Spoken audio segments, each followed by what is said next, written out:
My name is Liane Praza. I'm with Sun Microsystems, and I'm the technical lead and lead engineer for Solaris Service Management Facility, and generally systems and service management in Solaris. So the goal today, we've got a small audience, but I wanted to be able to speak for the video record so that people could watch this later.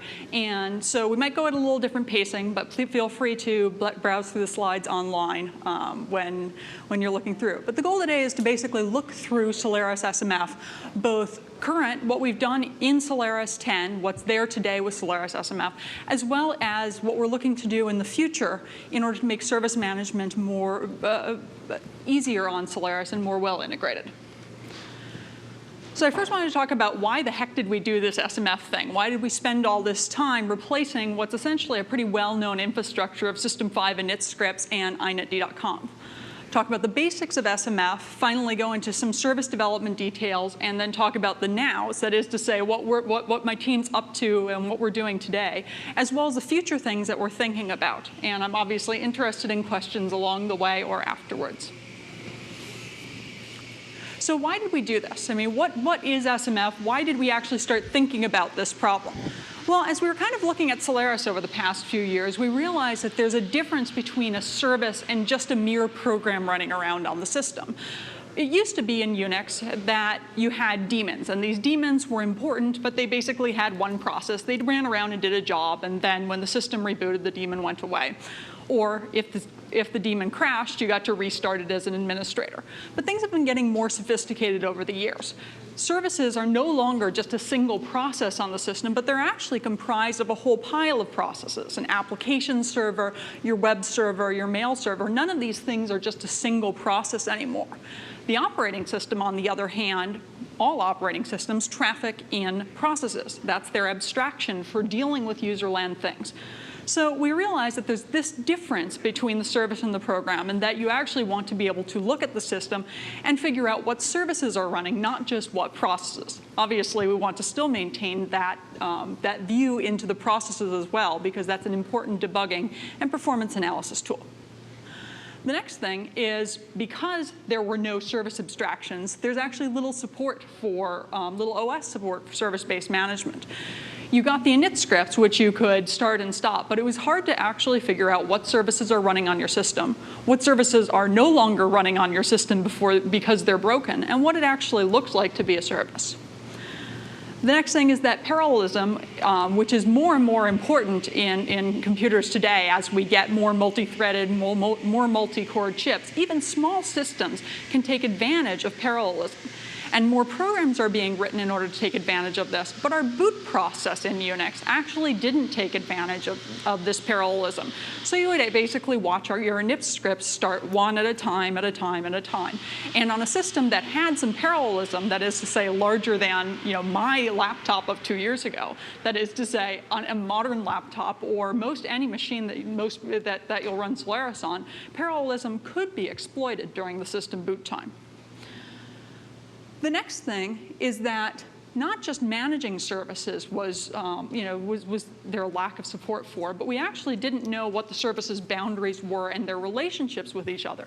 So we could really not do much fault management of these services. We didn't know, for example, that if a single process within SendMail died, does that mean that SendMail is dead? Does that mean that parts of it are still running? I mean, what is the fault boundary of a service? At what point in time should the operating system, should the administrator know what to do?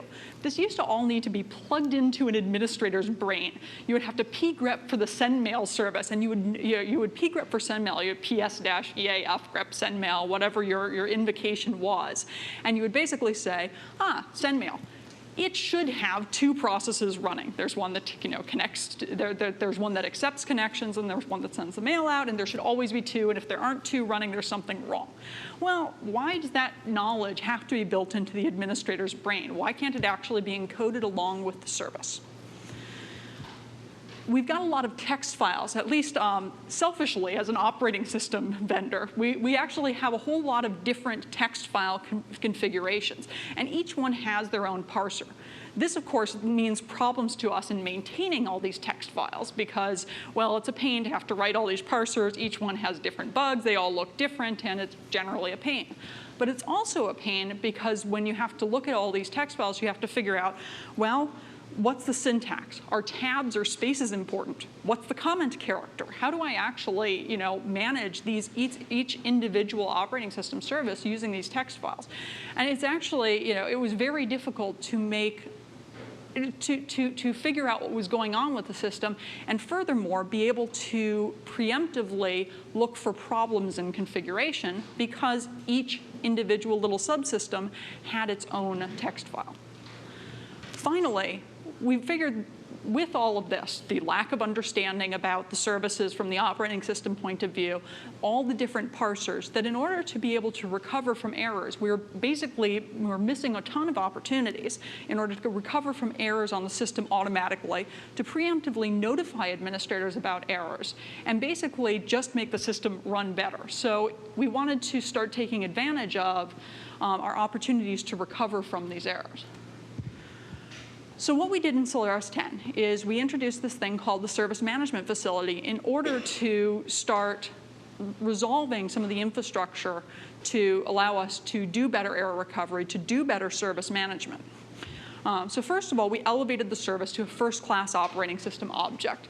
We essentially allow the operating system to understand, and since the operating system can understand, we can write commands around this to say, what is a service? How do we start and stop it? What processes are running in the service right now? Does the administrator want it running, or do they not want it running? The ways that you got to do this before is you got to do things like move aside your init script. Well, then you can't. Then you get to figure out, well, okay, so if I wanted to re-enable that thing, where do I find the old init script, and how do I actually get it running again? Second of all, we developed some consistent configuration and status handling for all services. So we basically looked at the class of services across the operating system and said, what sort of metadata do we need about services? Well, we need to know how to start and stop them. We need to know what their name is. We need to know whether they're running or not. We need to know whether the admin wanted them enabled. So some consistent configuration and status handling along with an API to handle all this and store it consistently, persistently across faults.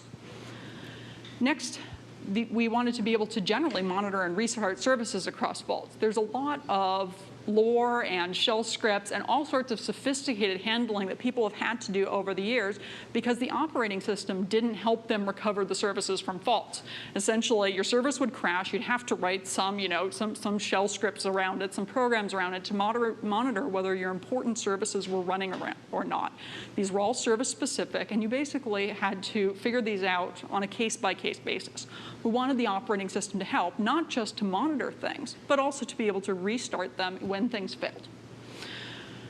After we did all these general things, we said, okay, well, we need to use our stuff. So we converted all of the operating system services, or at least almost all of them. I think we're up to 156 services bundled with Solaris and counting. And the reason we did this was a couple of different things. First of all, we wanted to take advantage of these capabilities that we wrote into the operating system. That was actually really important to us. But second of all, we needed to validate what we'd done, is to say, okay, we need to be able to use this in order to figure out if it's useful enough for other people as well. So we're our own primary consumer, but that's actually a good thing, not just a bad thing. And the last part is, well, Unix has a long and sordid and wonderful history, along with a lot of different existing mechanisms to solve some of these problems. We have the init.d scripts, which start things during startup and shut things down during shutdown. Init-tab's kind of cool because it tries to do some process restarting, but, well, it only works if you've got a single process, not if you've got one of these actual complicated services. initd.conf is actually, initd is cool as well because it handles networking connections a little bit better. But, we wanted to be able to have a more sophisticated mechanism which combined all the good parts of those old mechanisms. But still, we've got a lot of things, a lot of ISV software that sticks around and uses those old things. So we need to keep those around in order to make sure that all the software that ran on Solaris before still continues to work. So that's sort of the overview. Moving into the basics, I wanted to talk about how we plumb this thing together, how it actually works. Probably the most important part of SMF is a daemon that we call service.startd. It's taken over most of what init did, insofar as it starts up system services, it shuts them down, and the like. Like I said, compatibility for all the old stuff, and it still uses the init tab. If you shove something into there, actually we start up startd with a init tab today, so we still take advantage of these old pieces of infrastructure. And also, we still run the RC script. So again, things that used to work continue to work in newer versions of Solaris. What startd does, in addition to starting up services, is it can automatically restart services. So what we actually looked at is making services a little more intent-based.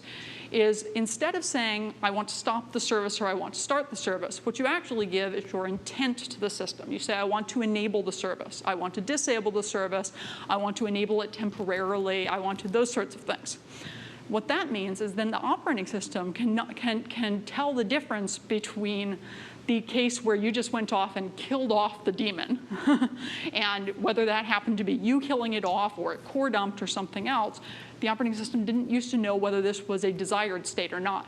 Now that we have an intent-based command line, we can actually say, based on your intent is that sendmail is enabled. That means the system should try as hard as humanly possible, systemly possible, computerly possible, in order to, we try as hard as humanly possible to make sure that those things that are enabled stay running.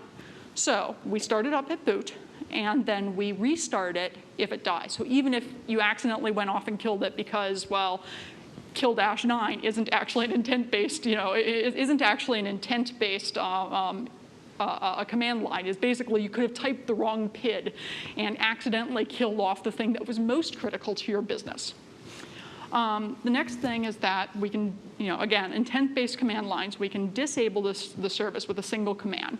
So we will stop it right away. We'll not start it at boot. And most importantly for us, this is actually a really kind of annoying and subtle thing that used to exist. So when OSs, it used to be that the way that you could disable a service would be to remove its link from the RC scripts, right? You would move it aside or remove it. But what happens when you patch or upgrade and the system actually delivers a new version of that RC script? Guess what? It gets enabled again. The only thing that you could do is try to remove the packages and hope that it stays gone, or put things into your deployment infrastructure or the like. Our goal is to basically, again, now that we know the administrator's intent was to disable the service, we actually want to preserve that administrator's intent across patch and upgrade operations as well. So the system actually does some restart of services, and what I kind of wanted to do is give a picture of how this looks today. I'll talk about inetd in a little bit, and I'll stop thumping on my microphone too. So basically, the way that this looks when we start up the system is we start up the kernel. The kernel knows to start init, and basically the very first thing that init does is starts up service.startd. And then what's important here is these little containers that are what we call process contracts. This is the cool thing about, as far as I'm concerned, about working on Solaris and Open Solaris. When we say, this looks like a userland project to me, right? It's like init, startd, FTP, sendmail, FMD. Okay, all these things are userland processes. But the cool thing, as far as I'm concerned, is we said, well, we need this infrastructure in order to monitor processes on the system.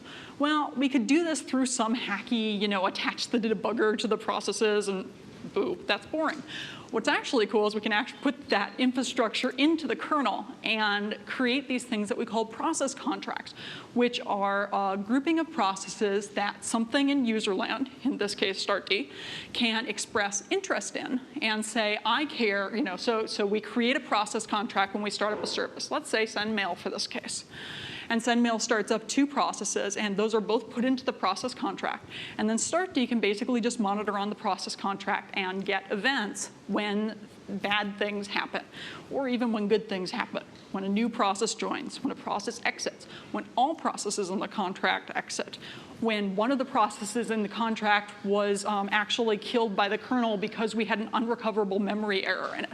We actually can know these things because we have some kernel infrastructure around understanding these process groupings that a restarter needs to create. I'll also note here that, that we have process contracts for init and startd as well.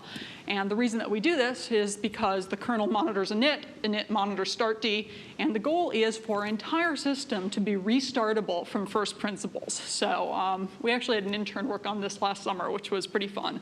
We did something we called soft reboots, and it was fairly successful, as we could basically just tear down all of userland and bring it back up, and without actually restarting the kernel, which, you know, it's kind of a fun toy, and the reason why it's a fun toy is when things go wrong in userland, maybe you just want to say, shut it all down, restart it, and basically, you know, start with the new userland bits, even though the kernel hasn't changed. So it was kind of a fun little prototype that showed that what we are is really resilient to these sorts of failures, as far as we can tear down the whole system of the kernel and start it back up again, because we actually have knowledge about what constitutes the system. Finally, the goal is that if there are faults in any part of this, and we test this all the time, if init dies, if startd dies, if configd dies, if inetd dies, if sendmail dies, if any of these components fail, we restart them, they pick up their state where they left off, and basically start running again.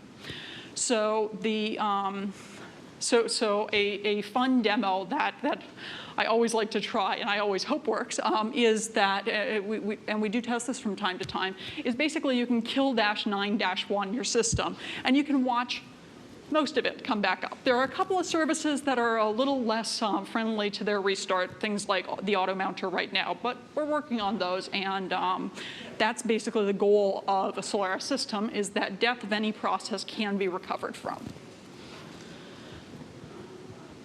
So when we look at the sort of amalgamation of what a service is, the processes that are running, whether, you know, whether it started successfully or not, and like, we keep a simple set of states for each service. Now, this set of states is actually simple and limited for a good reason, and that's because we want to be able to base a lot off of this, but it doesn't provide the richness of administrative knowledge that we can offer through other interfaces.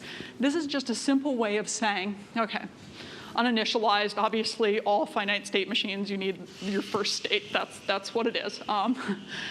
Disabled means it's disabled and not running. We've actually transitioned to disabled.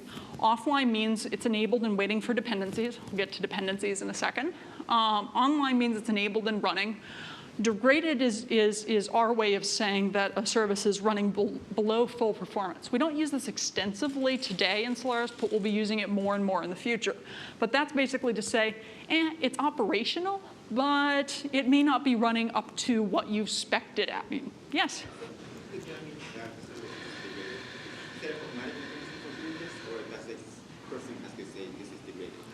So basically, it could go either way. Yes. Oh, I'm sorry. Good point. So the question was whether whether degraded is something that a human puts the service into, or whether the machine can put it into that as well. Is that a correct? Okay. So basically, the answer is both. So you may want to be able to have a human say, as far as the other point about SMF, the thing we wanted it to be friendly to is systems with multiple operators, where it's not just a single operator on the system, but actually multiple operators touching the computer.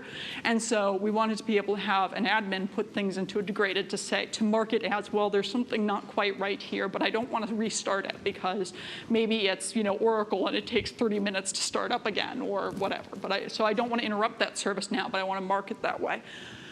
We use it in some cases in things like inetd in order to say, you know, well, we're not actually accepting connections as rapidly as we could or the like. And then we expect in future projects to use it more extensively in startd by having some service-specific monitoring capabilities so that you could actually do things like actively probe the service to say whether it's running up to spec or not. And obviously that's going to be service-specific.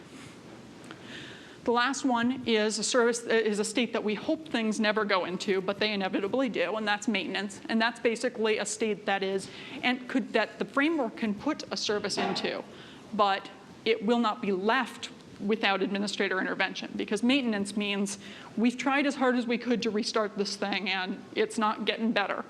Or something failed and we don't know what went wrong, or there was some sort of framework error in restarting it, and this thing might be in a bad state, and we need some administrator intervention to get things resolved. So while SMF will put things into the maintenance, SMF does not take things out of maintenance automatically.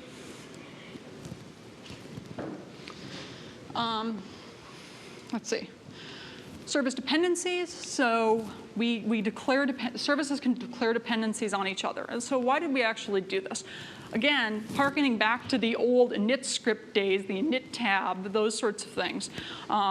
Basically, we used to start things up in lexicographically sorted order. This is kind of insane if you think about it. It's like, well, was that thing at S29 because it was supposed to be after when networking started, or was it at S29 because it was supposed to be there after local file systems were mounted? It's like, why did we pick that? And there was no actual way of telling. So we really wanted to put tighter dependencies and actually declare what a service depends on. And the other reason that you want to do that is in order to, so what do we get? We get parallel startup. It just kind of falls out as we just do some graph sorting and we start things up and parallelized. So the other thing that we get out of that is we get an understanding of if something fails, if something that a service depends upon fails, whether we actually want to restart the service.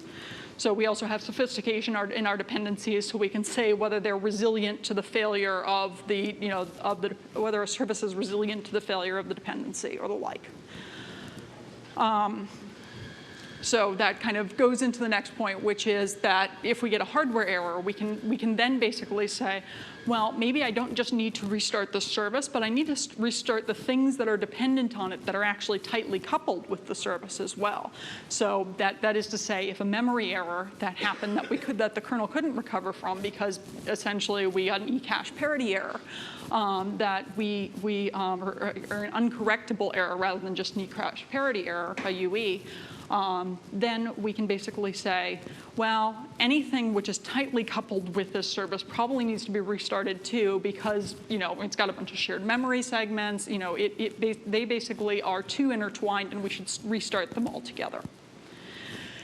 And then finally, because of dependencies, a service kind of hangs out in the offline state until its dependencies are satisfied. And that's kind of can be a little annoying and confusing the first time, because it's like, I told this service to start, why won't it start? And the answer is, well, because its dependencies aren't satisfied yet. And the service author, which could have been you, or could have been somebody at Sun, or could have been somebody at Blastwave, or whatever, said, this service shouldn't start until all of its dependencies are satisfied. So a new command, services-x, allows us to answer questions about, well, what's going on? What's this service waiting for? This is an eye chart at best. But basically, when we did, I don't remember how current this is. It's probably 6 months old or something. There's been some new services added since. But this is what our dependency graph looks like on the Solaris that we ship. It's actually incredibly complex, but was really easy to generate by basically just saying, oh, okay, so somewhere down here is, I require the loopback to be mounted, and then, then I can mount some file systems, and because I net booted, and then eventually I can start up things like, usually file system local is somewhere in here. It's a pretty strongly connected node, and then eventually we get to inetd, and, somewhere back here is the login and the like. But we can generate this without a human having to kind of look at the whole complexity from the start. Because a human can drill down and say, I actually care about this service here, and I can look at who he depends on and who depends upon him.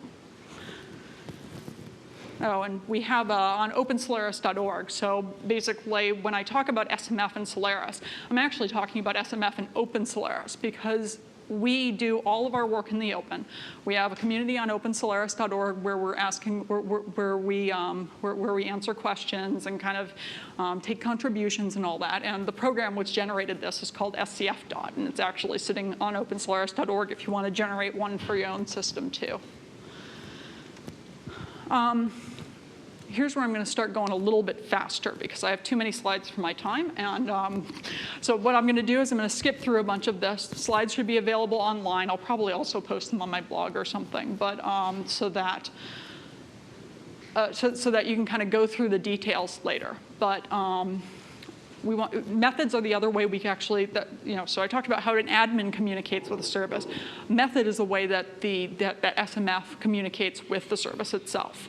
So basically, we use methods to manipulate a service. They can be scripts, they can be binaries, they can actually be automatic actions as well that we've coded into the framework. So you can either keep your old init scripts around, and the goal is that you can basically just reuse an init script as a method, or you can actually, or you can just invoke binaries directly and get rid of the middleman, get rid of that init script along the way. Because and you can use things like, use Perl, use Python, use, your favorite shell interpreter, whatever. So no longer do we have some of the restrictions that we used to have through init.d scripts. The next reason, one of the other reasons that we did SMF, and one of the cool things that a service object on the system gives us is it actually gives us a handle with which to manage the service. So we can start talking about things that we've put into Solaris. Okay, simple things that we didn't put into Solaris, like users and groups. What user does this service run as? You no longer have to, you no longer have to essentially exec the service. You can put it as meta configuration. Furthermore, other things that we put into Solaris, like privileges. So basically in Solaris 10, we also put in something called least privileges. Least privileges, I love least privileges. They're pretty cool. They allow you to basically give fine-grained privileges to an application. As you can basically say, well, I want this application to run not as root, but I want to give him the privileges to bind to reserved ports, right? But he shouldn't have any other elevated privileges. Other than that, he should be a normal user. So you can do the same thing, or you could say, I've got this hyper-privileged daemon, but in order to avoid buffer overflow attacks, how do you usually exploit a buffer overflow attack? You do so by basically getting it to exec something else, right? So you say a service can run as super user, with all the privileges that he needs, but take away the exec privilege. Least privileges in general, you used to have to modify the binary itself in order to take advantage of this. But with SMF, we have a service handle, and we can actually have our restarters exec the services with the new privilege set that you specified. And then resource management, actually, the SMF team came out of the resource management team in Solaris. And one of the reasons why is because it was actually kind of hard to say, oh, I want my NFS server to be running in this project with these sorts of, with these sorts of resource controls on it. You can actually now tie things together much more closely and say, the NFS server should run as, the NFS server project, and we want to give it, a CPU cap of a certain amount because NFS isn't important on the system. Let's see. Configuration, like I said, we wanted to unify configuration. And when I say configuration, we wanted to unify both configuration and service status reporting. Those were both important to us. So we store all of this in something called config.d, or the repository. Underneath the covers, it's a little SQLite database, but basically that's fairly implementation specific. We could change that out at some point in time. SQLite just happened to, fill our requirements for what we needed from a repository. And it's all access goes through this daemon called config.d, and that's also important because that's where we do all of our privilege management and we do our authentication and all of those pieces. So we have this, daemon which mitigates access to the repository. We both have, so when I talk about services, I'm kind of using this convenient shorthand. We actually went and we implemented a two-level scheme with both services and instances. And the reason that we did this is because we wanted to do some amount of configuration sharing amongst like implementations of the same thing. So if you have your web server, we wanted to be able to say, share all this configuration amongst my web servers, except for the, except for the port that it runs on and its home directory. Okay, fine. But you shouldn't have to duplicate that configuration across all of them, especially as you change defaults. So both services can have properties and instances can have properties, and it's a pretty simple composition that if you look up a property on an instance, we first look on the instance. If it exists there, we basically give you back that property on the instance. If it doesn't exist there, we'll go look it up on the service. FMRIs are our names for services. Basically, we have a namespace that we share with the FMA team, and we're expanding this namespace with different things over time. But SVC is the namespace that we've carved out for our services. They have a big long name, including a category, like system. System cron is the service name, and the thing after the colon is the instance name. So you could have default, and it doesn't make much sense with cron to have multiple crons running around, but you could. Let's see. The other thing is that our commands all accept abbreviations and globbing. While this FMRI is the formal name, it's the unique name on the system, you don't have to actually type this big ugly thing in for all of our admin commands, because who the heck would want to? So you can do things like, for this example, you can use all our commands with cron. We've split things up in the repository into both properties as well as property groups. Property groups are basically just a grouping for properties.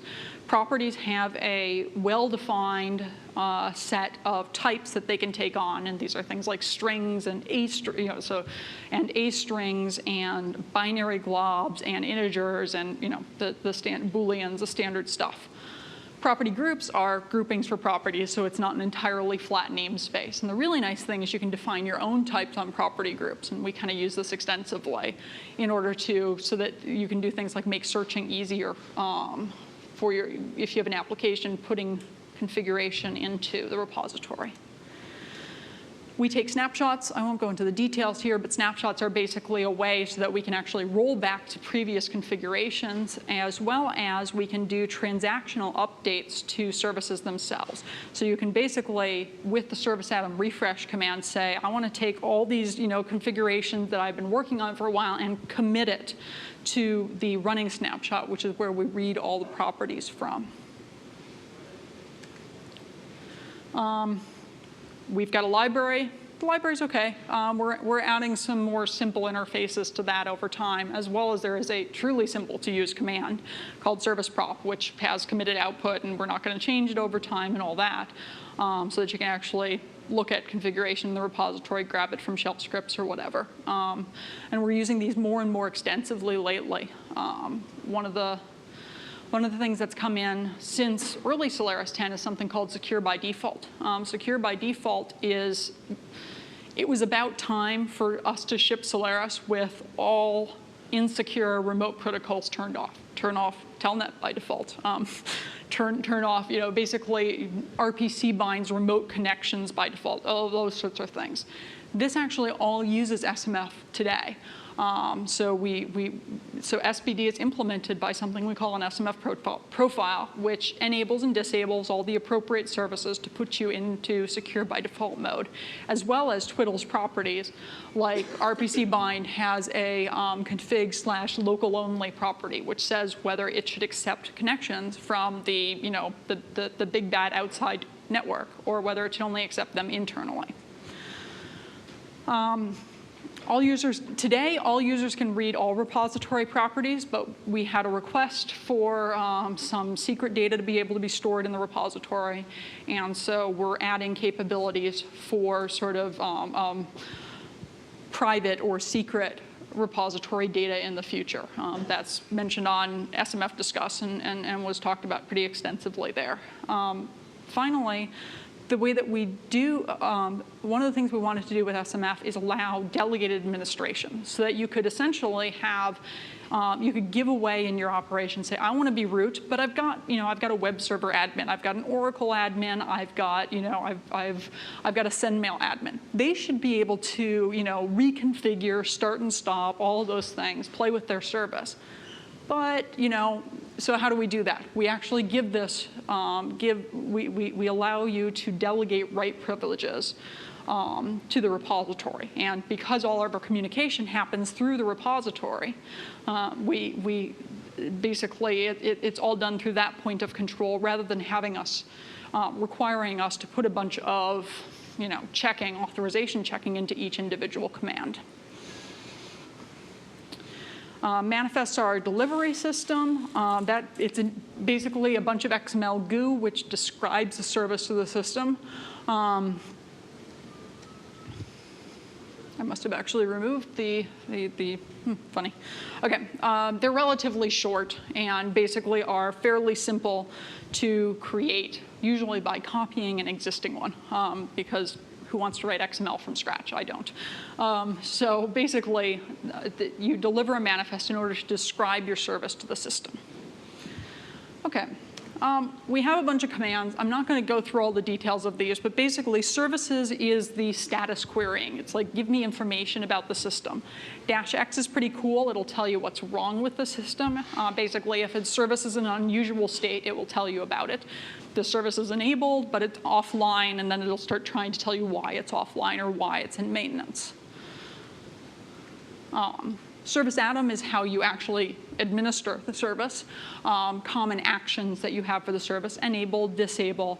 You can restart the service, refresh I talked about a little bit, and then clear is how you say that the service has been, basically, it was in maintenance, I've repaired it, time to try to restart again. svcconfg is our Swiss Army tool for the repository. It basically gives you pretty raw and unfettered access to the repository. A nice thing is, we actually have a couple of different access patterns. It's also kind of an interactive shell and can be used in shell scripting as well.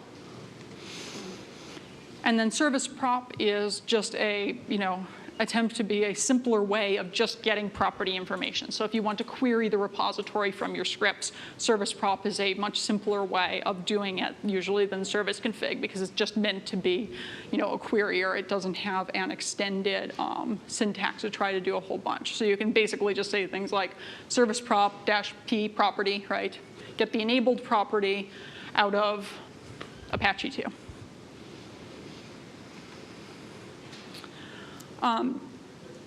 So I've talked a lot about service.startd, which is sort of our master, it's the master graph engine and our master restarter. So basically it manages all the service dependencies across the system as well as restarts things that used to be started by init. But not everything fits into startd's model. I mean, a clear example is inetd. Inetd does some plumbing for the service. It sets up the port and all that. It handles incoming connections before the service is actually started. So what we also wanted to do is we kind of split startd in half. As we said, well, this half is the graph engine. It handles states, it handles dependencies, it handles all of those things. The other half is a restarter. And a restarter basically takes care of doing exactly what you might expect. It starts, stops, does all those sorts of things for the services. So we allow other things to be delegated restarters as well. And right now we have inetd as our bundled restarter, but in the future we expect to have more. So service development, I'm going to cruise through most of these slides because I don't need to go into the detail now. But I did want to go through the benefits. Is why would you actually want to integrate your stuff with SMF? So first of all, the services go ahead and they appear with SMF fMRIs. You can use the Solaris tools to see them, enable them, disable them. And then the other thing is we're developing a suite of tools on top of SMF, and they just basically look at the repository. They look at existing services on the system.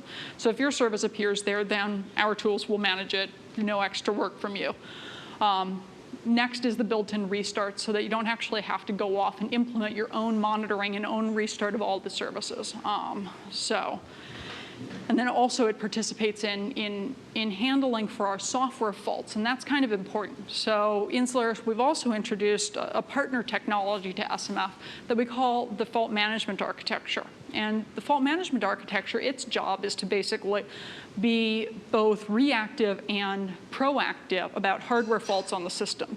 So first it can react to spurious and known hardware faults. So if a CPU just fails, if we get an uncorrectable memory error back from the CPU's cache or from a piece of memory, those sorts of things, it actually reacts to those things by taking the CPU offline, or in the case of a UE, killing the process that had the uncorrectable memory error in it. If you use SMF, the process is killed because of uncorrectable memory error, SMF will restart it again. That's basically all integrated. If you don't use SMF, if you're starting up with an RC script or whatever, we basically say, we don't know how your processes relate to other processes on the system, so we have to basically kill it and leave it dead. And then finally, we are working on, or we're looking to work on future software, more software diagnosis capabilities. And now that we've got all these cool things with knowing about when knowing that a service dies and be able to recover from it, we can actually start doing some interesting metrics around this and say, your service is always dying at, your peak hour of Tuesday at 7 p.m. We restarted it for you. Your service wasn't interrupted for your customers, but maybe you want to tell your developers that this service always dies when the load is at this amount, or the like. We wanted service development to be really incremental. A manifest is usually all that's required and doesn't take too terribly much to get working. Like I said, we created about 150 of these in Solaris with a team of about 3 engineers, so it's not that hard. And you certainly, once you've learned your first one, they're pretty easy from there on out. You can actually then get more involved. You can handle error cases much more gracefully. You can say things like, I know this error is a configuration error. You can tell SMF you exited due to a configuration error. Then SMF can tell the admin it exited due to a configuration error. Things like full restartability, so that you could say, oh, these are components of my service. They can fail separately, put them into different services. And then, finally, you can kind of go whole hog and say, well, some of these processes in my service, they're worker processes. I know more about them than SMF could possibly. So I can indicate to SMF, they're worker processes. You don't need to restart the service if these guys core dump all the time, for example. We saw this a lot with SendMail. People like to have proc mail and the filters and the like, which core dump all the time. So we basically get to tell the service, well, so that maybe that's not so important to you. You don't need to restart just because something core dumped in a proc mail script. I'm going to skip over these pieces, but this is basically what a manifest looks like. Like I said, it's a wad of XML goo, but it's not terribly complex. You've got, do I want a default instance? Do I want that instance enabled? Can there be more than one instance of this service running at a time? What are my dependencies? I'm UTemp, so I actually rely on the system being configured for the first time before I run. What depends on me, multi-user. I want to start UTemp as part of RC2. And then finally, okay, so I've got dependencies, I've got what depends on me, and then finally I get to say, okay, my methods, how do you start, right? And how do I stop? And the cool thing here is we didn't have to write a special stop script. We basically can say, kill everything in that contract. And like we talked about before, because we know what processes are all part of that service, we can just go ahead and kill them off for you. And you don't have to worry about tracking what the name was so you could p-kill it and then getting it wrong and having it p-kill some other service. The last stuff is basically gravy. It's basically so that we can give a common name that's localized about the service itself, as well as references to the man pages or any other external documentation that might be useful to somebody who is debugging a problem with that daemon. There are some things you can do, like I said, to be more friendly to SMF and more friendly to people looking at failures of your service. So you can say things like, it's a configuration error in the service, or it's a fatal error. Don't bother to restart me because I'm not going to get any better. And many services actually know that when they're starting up, that some errors are fatal. Let's see, we've got a DTD for the manifest. It's actually fairly well documented on its own.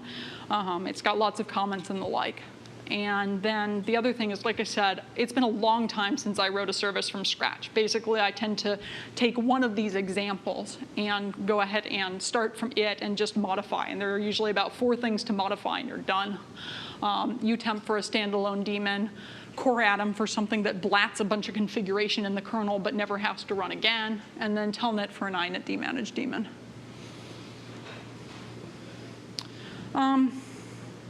Services-X, I think I should repeat that a few more times. Services-X, services-X.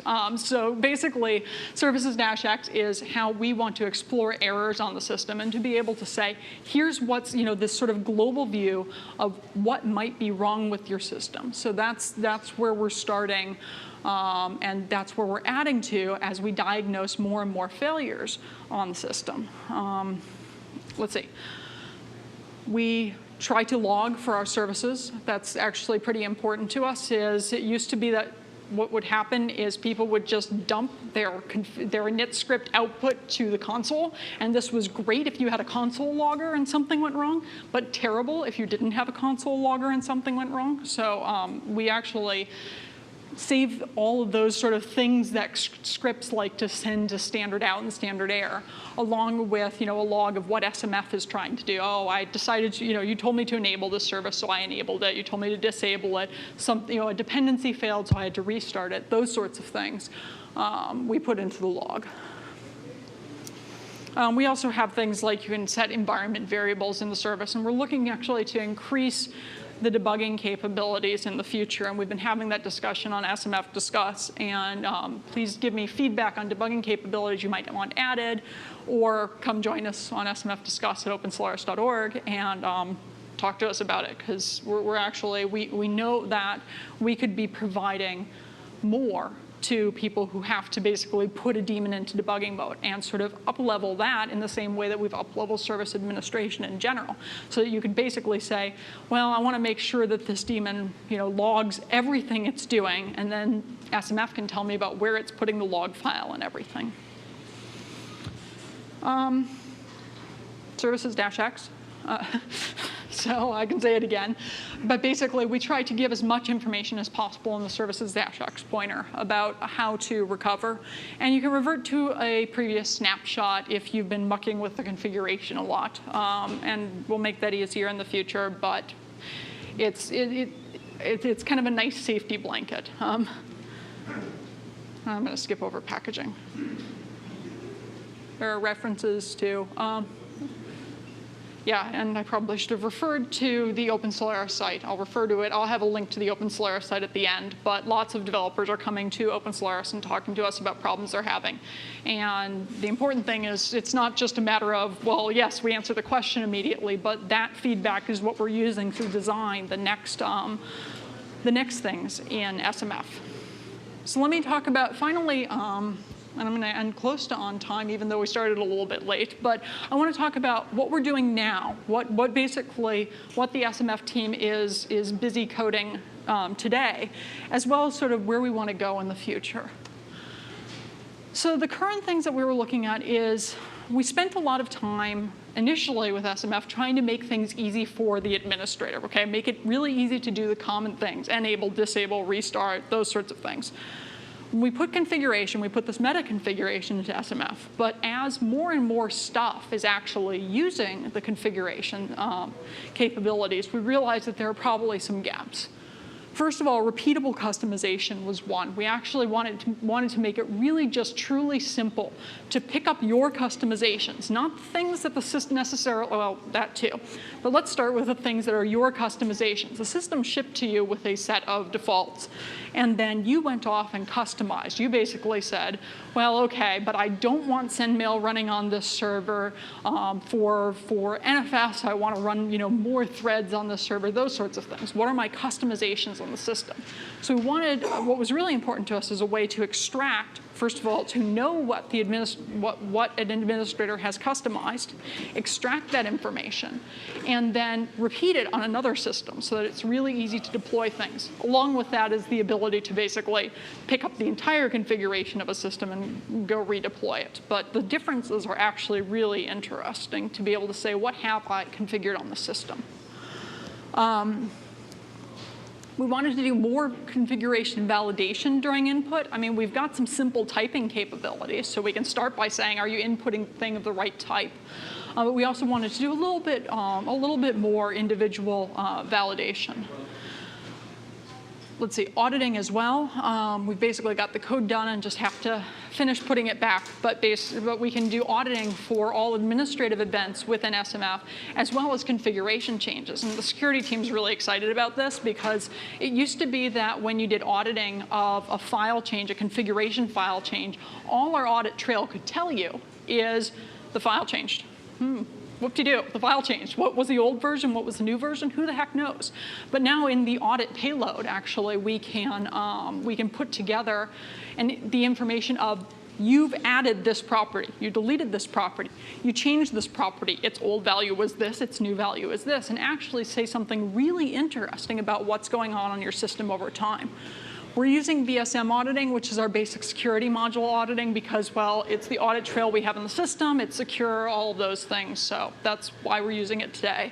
And I'm hoping that as soon as we have it out, that'll have a little bit of time, because I'm excited about actually creating something that kind of shows you what's going on in your system over time. And it should be really easy to do with this.